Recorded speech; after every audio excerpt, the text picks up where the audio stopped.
degree of coyness on the part of the lady was added the impediment of a rival, a prosperous undertaker from Sacramento who had first seen and loved Mrs. Tretherick at the theater and church, his professional habits debarring him from ordinary social intercourse, and indeed any other than the most formal public contact with the sex. As this gentleman had made a snug fortune during the felicitous prevalence of a severe epidemic, the colonel regarded him as a dangerous rival.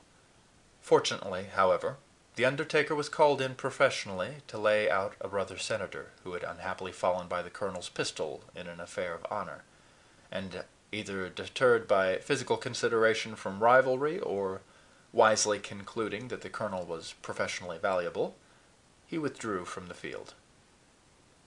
The honeymoon was very brief, and brought to a close by an untoward incident.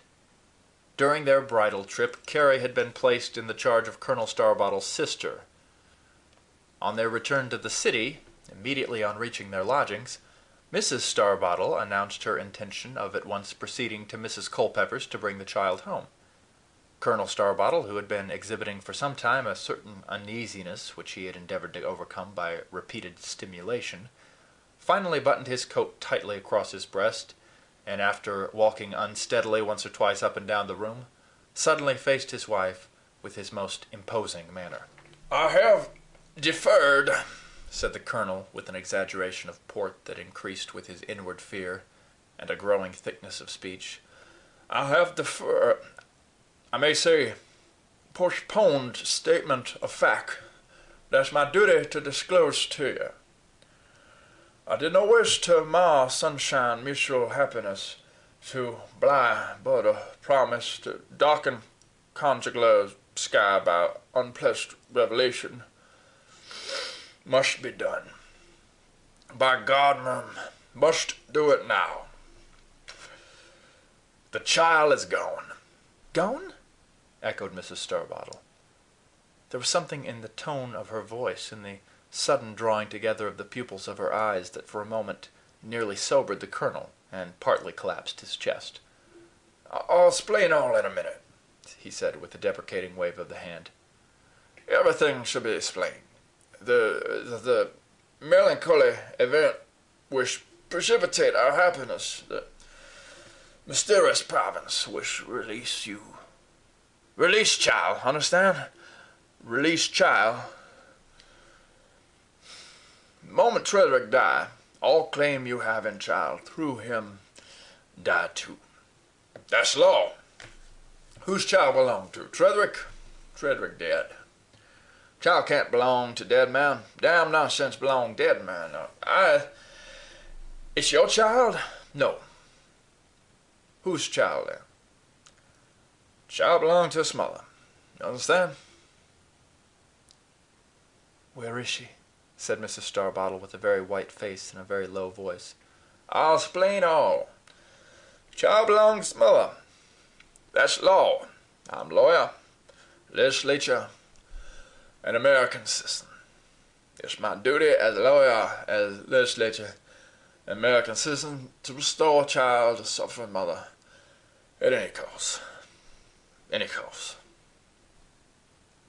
"Where is she?" repeated Mrs. Starbottle, with her eyes still fixed on the colonel's face. "Gone to his mother. Gone east on the steamer yesterday. Wafted by favoring gales to suffering parent. That's so." Mrs. Starbottle did not move. The colonel felt his chest slowly collapsing, but steadied himself against a chair, and endeavored to beam with chivalrous gallantry, not unmixed with magisterial firmness, upon her as she sat. "Your feelings, ma'am, do honor to your sex, but consider situation. Consider mother's feelings. Consider my feelings."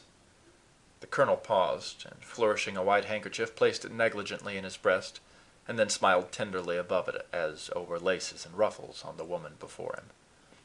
"Why should dark shudder cast blight on two souls with single beat? Child's fine child, good child, but someone else's child. Child's gone, Clara. But all isn't gone, Clara. Consider this. You alls have me. Mrs. Starbottle started to her feet. You! She cried, bringing out a chest note that made the chandeliers ring. You that I married to give my darling food and clothes? You! A dog that I whistled to my side to keep the men off me? You! She choked up and then dashed past him into the inner room, which had been Carrie's. Then she swept by him again into her own bedroom, and then suddenly reappeared before him, erect, menacing, with a burning fire over her cheekbones, a quick straightening of her arched brows and mouth, a squaring of jaw, an ophidian flattening of the head. Listen, she said in a hoarse, half-grown boy's voice. Hear me. If you ever expect to set eyes on me again, you must find the child. If you ever expect to speak to me again, to touch me, you must bring her back. For where she goes, I go. You hear me? Where she has gone, look for me. She struck out past him again with a quick feminine throwing out of her arms from the elbows down, as if freeing herself from some imaginary bonds, and dashing into her chamber, slammed and locked the door. Colonel Starbottle, although no coward, stood in superstitious fear of an angry woman, and recoiling as she swept by, lost his unsteady foothold and rolled helplessly on the sofa. Here, after one or two unsuccessful attempts to regain his foothold, he remained, uttering from time to time profane but not entirely coherent or intelligible protests, until at last he succumbed to the exhausting quality of his emotions, and the narcotic quantity of his potations. Meantime, within, Mrs. Starbottle was excitedly gathering her valuables and packing her trunk, even as she had done once before in the course of this remarkable history.